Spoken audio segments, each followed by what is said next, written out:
Seorang wanita yang seperti ketakutan terlihat berlari di dalam hutan sendirian. Dia berusaha menghindari kejaran beberapa orang yang ingin menangkap dirinya. Beberapa saat kemudian wanita tersebut berhasil ditangkap oleh dua orang pria yang kemudian memukulnya hingga melihat dirinya diikat di atas sebuah tiang kayu di dalam sebuah gubuk. Di dalam ruangan itu terlihat ada seorang wanita tua yang membuka sebuah buku aneh dan seperti ingin melakukan sebuah ritual. Di sana juga terdapat alat-alat penyiksaan dan juga bangkai kucing yang sangat banyak tergantung di langit-langit ruangan. Tutup mata kepala wanita tersebut kemudian dibuka oleh seorang pria berkacamata yang ternyata itu adalah ayahnya. Sang ayah kemudian menyiramkan sebotol bensin ke tubuh anaknya yang seperti telah kerasukan roh jahat. Ketika sang ayah ingin menyalakan api, tiba-tiba wajah sang anak berubah menjadi aneh dan juga menyeramkan.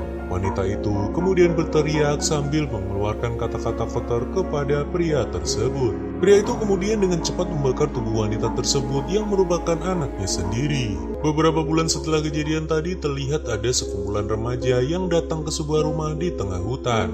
Mereka antara lain bernama David, Olivia, Natalia, Eric, dan juga Mia yang merupakan adik kandung dari David. Mereka berlima datang ke rumah itu dengan maksud untuk membantu Mia melepaskan ketergantungannya terhadap obat-obatan terlarang. Tanpa mereka sadari, di rumah yang mereka tempati ini terdapat sebuah misteri tentang sosok iblis yang sangat menyeramkan. Mereka nantinya akan diteror dan dibunuh satu persatu oleh iblis yang bangkit dengan sangat mengenaskan. Malam hari pun datang. Mia terlihat menjerit histeris dan memohon untuk diantarkan pulang. Dia mencium sebuah bau busuk yang sangat menyengat dan berkata bahwa bau itu seperti bau sebuah mayat. Teman-temannya kemudian berusaha menenangkan Mia dan berkata bahwa mereka tidak mencium bau apapun. Bersamaan dengan itu, anjing yang mereka bawa terlihat menggaruk-garuk karpet seperti mencium sesuatu. David yang penasaran kemudian membuka karpet dan terlihat sebuah pintu bawah tanah dengan bekas noda darah yang telah mengering. Mereka kemudian membuka pintu tersebut dan saat pintu itu terbuka, tercium sebuah bau bangkai menyengat dari dalam ruangan. David dan Eric lantas turun untuk memeriksa keadaan dan betapa terkejutnya mereka melihat banyak sekali mayat kucing yang tergantung di dinding ruangan. Ternyata ruangan tersebut adalah ruangan yang digunakan untuk membakar wanita yang kerasukan di awal film tadi. Di dalam ruangan itu mereka kemudian menemukan sebuah bungkusan aneh yang terbalut dengan plastik dan disegel dengan sebuah kawat. Tanpa merasa curiga, Eric lantas membawa bungkusan itu ke atas untuk dia selidiki. Eric yang sangat penasaran lantas memberanikan diri untuk memotong segel kawat yang melilit di bungkusan tersebut. Ternyata isi di dalam bungkusan itu adalah sebuah buku dengan sampul yang terbuat dari sebuah kulit makhluk hidup. Eric kemudian membuka buku tersebut dan terlihat banyak sekali gambar-gambar iblis yang telah dicoret-coret. Hingga pada akhirnya Eric sampai di sebuah halaman yang sepertinya sengaja dihilangkan oleh seseorang. Karena tulisannya timbul, Eric lantas mengakalinya dengan menaruh kertas kosong dan menggesekkan pensil di atasnya. Beberapa saat kemudian terbentuklah sebuah kata dari kertas tersebut dan Eric lantas membacanya satu persatu. Kunda, Strada, Montose, Honda.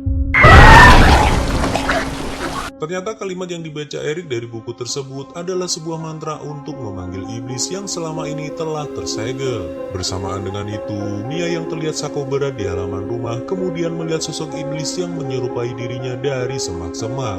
Karena merasa ketakutan, Mia lantas berlari ke dalam rumah dan bercerita kepada teman-temannya, namun tidak ada yang percaya. Teman-teman Mia di sini merasa bahwa Mia hanya berhalusinasi saja karena sakau yang dia alami. Mia yang merasa ada yang tidak beres dengan rumah tersebut kemudian kabur lewat jendela dan bergegas pergi dengan mobil milik kakaknya.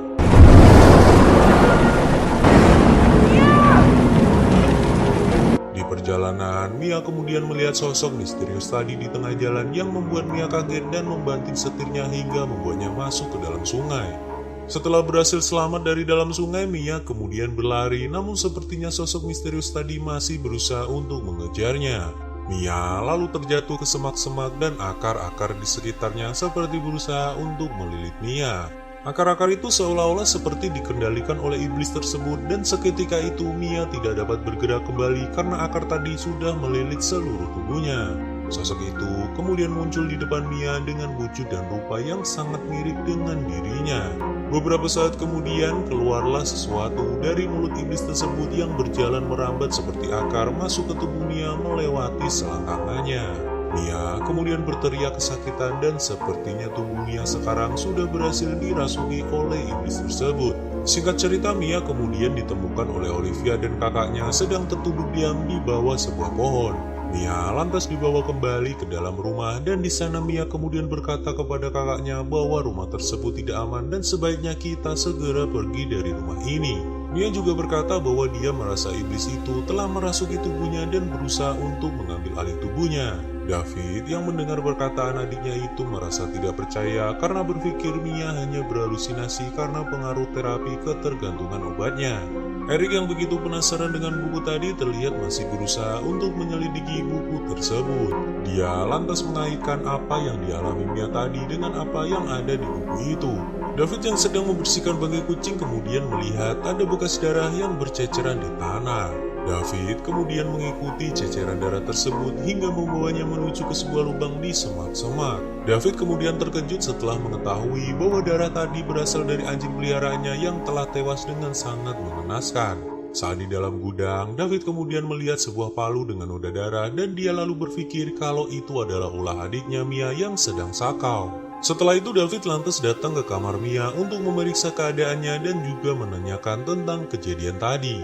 Namun setelah berhasil membuka pintu kamar adiknya, David dibuat terkejut melihat keadaan Mia yang tengah mandi dengan air panas hingga kulitnya melepuh. Melihat kejadian itu, Eric lantas membuka buku kembali dan dia melihat sebuah gambar orang yang tengah menuangkan air mendidih ke tubuhnya. Beberapa saat kemudian, saat mereka tengah berdebat dengan kondisi Mia, tiba-tiba Mia muncul dengan tatapan kosong dan juga membawa sebuah senapan.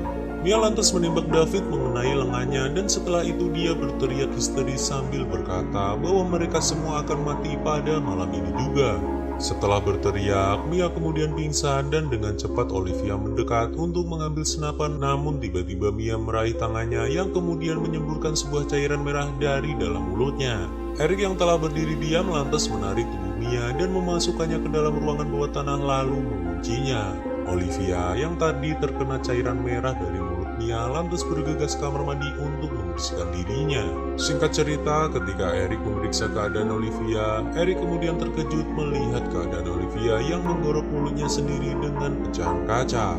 Karena kaget, Eric lantas terjatuh dan seketika itu Olivia mendekat yang kemudian menyerang dirinya. Karena Olivia yang semakin membabi buta, Eric kemudian membalas dengan memukul kepala Olivia hingga membuatnya tewas seketika.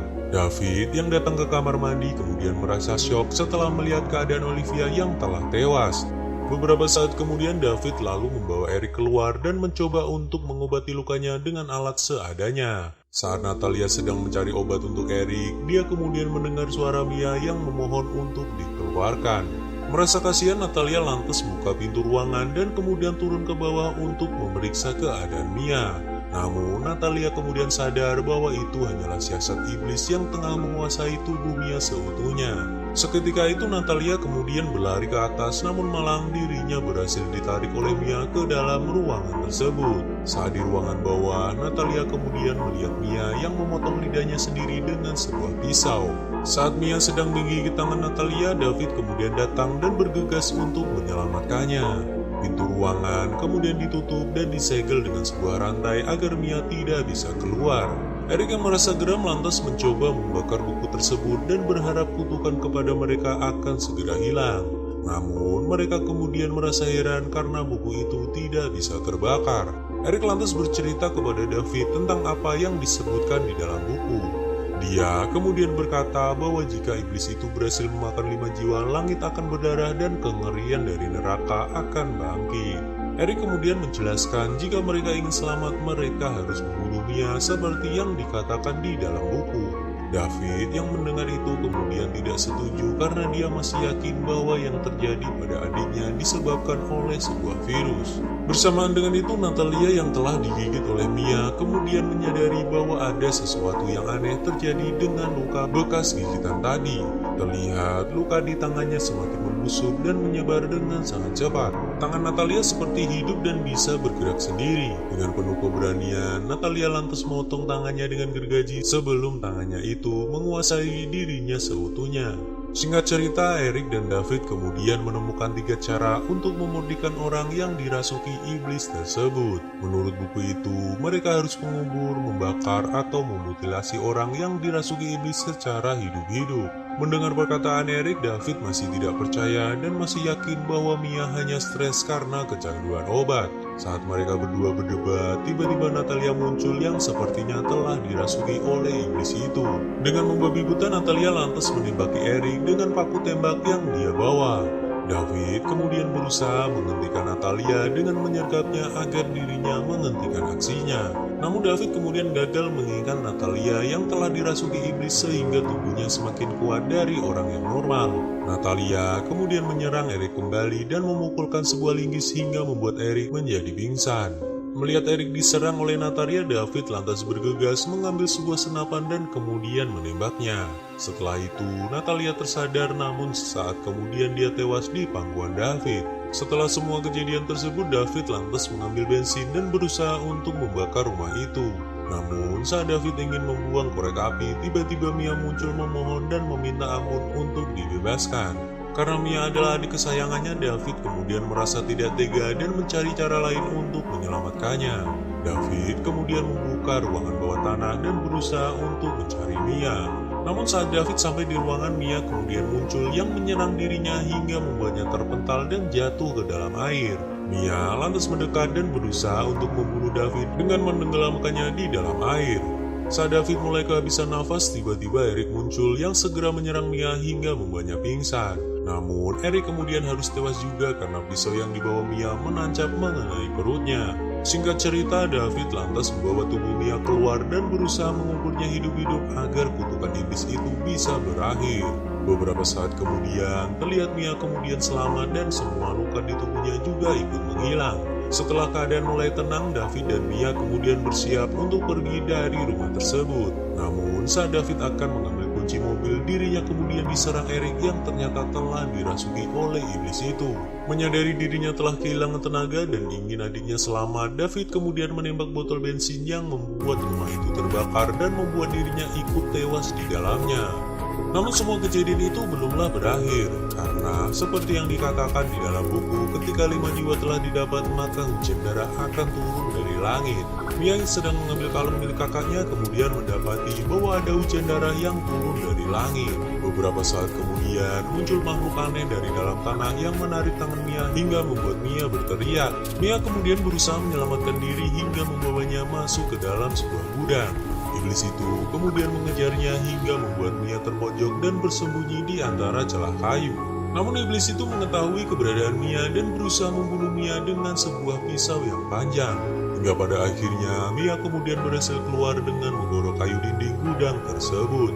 Mia kemudian berlari dan mencoba bersembunyi di bawah kolong mobil. Saat iblis itu mendekat, Mia lantas menggoroknya dengan gergaji mesin hingga membuat kaki iblis itu menjadi putus. Saat Mia berhasil kabur kembali, iblis itu kemudian mengangkat mobil hingga membuat tangan Mia tertimpa mobil tersebut. Karena masih ingin hidup, Mia lantas menarik tangannya yang terjepit hingga putus dan segera mengambil gergaji mesin yang lalu digorokkan ke tubuh iblis itu hingga terbelah menjadi 2. Setelah semua kejadian mengerikan tersebut, makhluk itu akhirnya kalah dan kembali masuk ke dalam tanah. Mia kemudian berjalan lunglai ke arah mobil, lalu film ini pun usai.